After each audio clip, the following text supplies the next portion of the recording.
On January 26th, a Canadian businessman with big dreams of making it rich in the Dominican Republic was approaching the Punta Cana airport.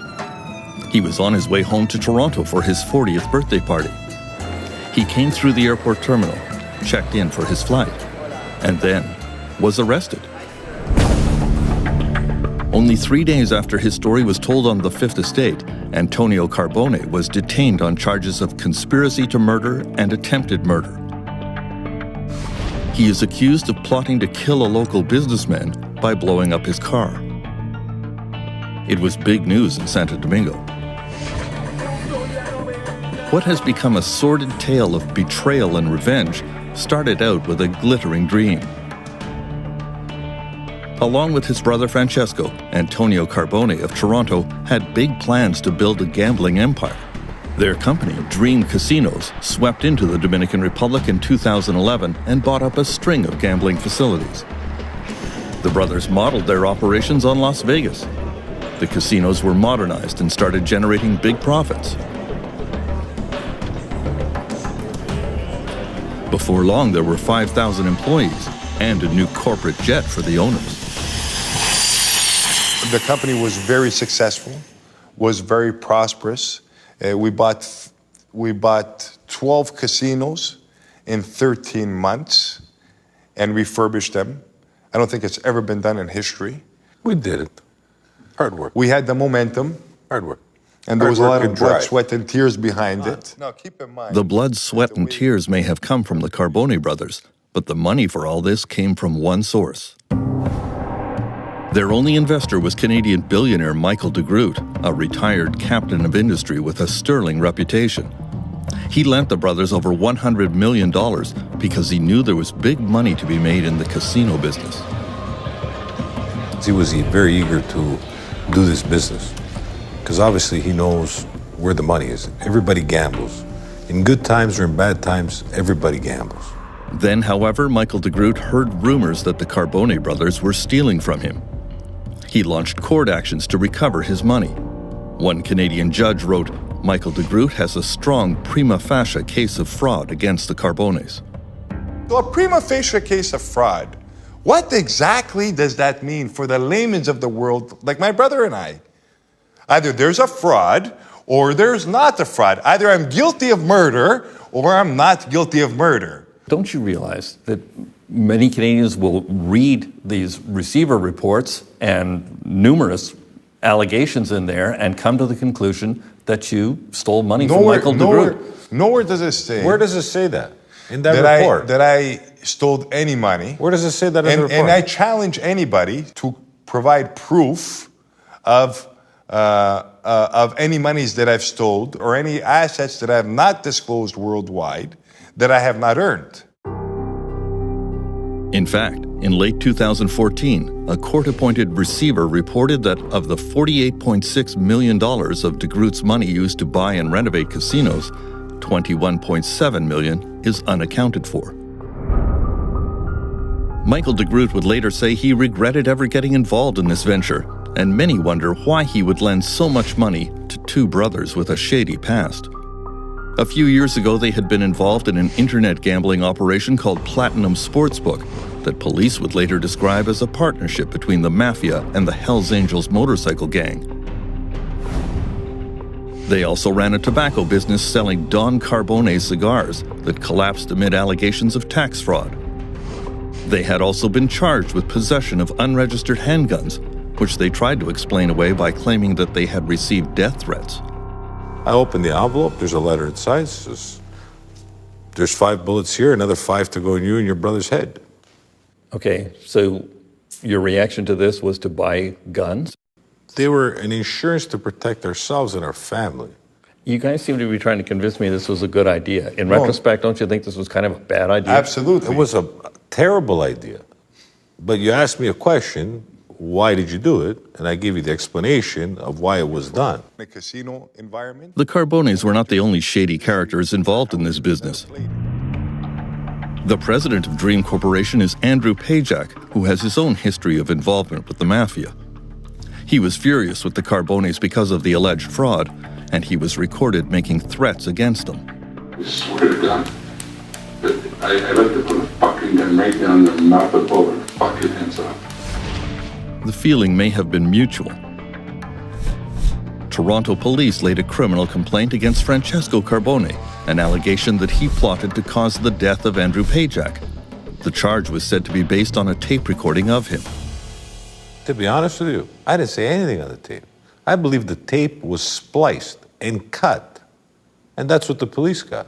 Because of when I got charged to all the appearances in court, there was no disclosure. Zero. Of anything. So was there really a tape? I don't even know if there was a tape. Did you ever say anything that could be taken as a threat against the life of Andrew Pajak? Absolutely not. Turns out there is a tape recording of Francesco Carbone apparently plotting to murder Andrew Pajak, a tape we obtained after our interview with the Carbone brothers. Am I gonna be able to do fact soon? So very soon. Like how soon? 2 weeks. The tape was made by a criminal named Sasha Visser, who here seems to be trying to sell his services as a hitman. What do I have to make paycheck look like? Like just a shooting or just like a... It's not really you. It doesn't make any difference. After I do what I have to do, bro, they can stop, they can ask me whatever. I don't dispute with them, nothing. But can we lock him in Dominican? You can't kill him in the Dominican. It's worse, bro. Why? It's worse, bro. Because it'll fucking hit every fucking paper. And just because they're all done. Fucking kidding me, bro? You're fucking destroyed. No, but it'll be just not if you think about it. Fucking here, it's a regular fucking building, big fucking deal. Over there, it's the president of Dream Corporation. So it's a big deal over there. Fucking sure, bro. Come on. You know that. In the end, because the police had no other witnesses, the case against Francesco Carbone fell apart. The charges against him have been withdrawn, and he is suing Toronto police for wrongful arrest.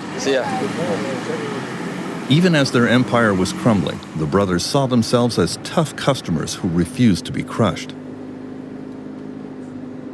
I believe in fighting for what's mine. And I, you know, if this experience has taught me anything, I can tell you that it's taught me this.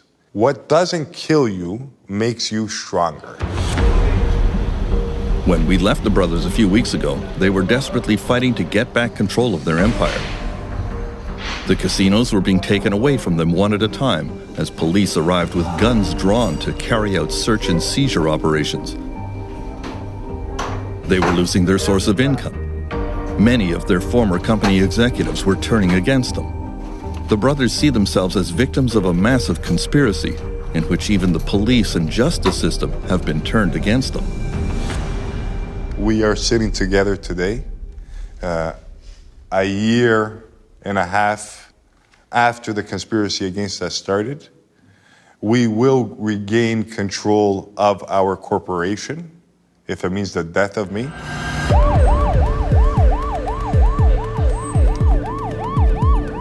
Now, in this back alley fight in the Dominican Republic, Antonio Carbone has found himself in more trouble than he has ever been in. Last December 1st, a Jaguar belonging to a rich and well-connected businessman was blown up on the streets of Santo Domingo. Yeah, that's your glass here. Fernando Baez, the chief operating officer of Dream Casinos, says he was the target. That is what is left from my car. Yeah, you can see the magnitude of the explosion is 2 months ago, and look how the glass is all over still. Baez is accusing the Carbone brothers of blowing up his car and trying to kill him. I'm not going to let this band of thieves, directed by Antonio Carbone, kill me or do any damage to my family, because justice is going to take care of them here. Año de prisión preventiva contra Antonio Carbone, ejecutivo de los casinos Dreams. Antonio Carbone was detained on allegations of conspiracy to murder and attempted murder. He denies the charges. He thought that he was on the road to untold riches. Instead, he was heading straight into a local prison.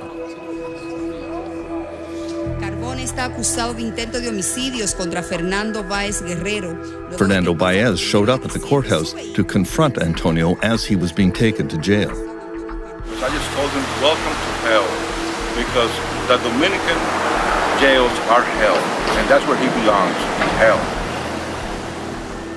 Even by the justice standards of the Dominican Republic, the case against Antonio Carbone is especially shaky. The supposed key witness is a private detective named Juan Infante. He also used to work for the Carbone Brothers. The day the car blew up, he claims he was present as the brothers celebrated in this restaurant. But his account is not exactly definitive. Why is the reason why they'd be happy? Oh, because the car buyer was burned. But I said, we did it? So I said, we, them, because it was part of the deal. They don't answer. They just look at each other. They don't give me an answer.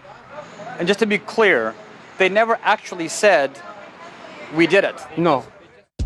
Antonio Carbone can provide airline records that show he was back in Canada, both when the car bombing occurred and when the witness Infante claims to have seen the brothers celebrating in the restaurant. Antonio was saying he wasn't here that day. He was actually, and he's got the tickets to prove it. Well, that's hard to the court to decide. We have a conversation. I don't know if it was the second, was the first, was the third. That was after the car bombing. One more reason to doubt the witness Infante is that he freely admits he is now on the payroll of the supposed intended victim, Fernando Baez. Baez seems to have changed his story. At first, he told us and the courts that the explosion happened just seconds after he left the car. And 3 seconds after I arrived to my house, it exploded. But later he told us that he was not actually driving the Jaguar that night and that he was upstairs in his luxury apartment when the explosion occurred. Underlying this whole story is the reality that justice is for sale in the Dominican Republic. There are allegations that both sides in the Dream Casino battle have been paying off police and government officials to do their bidding. Right now, the biggest loser in this gambling battle is Antonio Carbone, who is locked up in the San Pedro prison not far from Punta Cana. After visiting him, Carbone's lawyer Jose Garcia Perez was very skeptical that his client would be getting out anytime soon, because the justice system is stacked against him. I think he's never leave. You think he never leaves prison? Normal? No. Many problem, another problem, another problem, another problem. That is the plan. The Carbone brothers were small-time operators in Canada who became big-time businessmen in the Dominican Republic. Their approach to business and their methods have left a long list of enemies in both countries. Their Caribbean dream is in ruins, but they may not gather a lot of sympathy for what they see as a battle against injustice in a foreign land.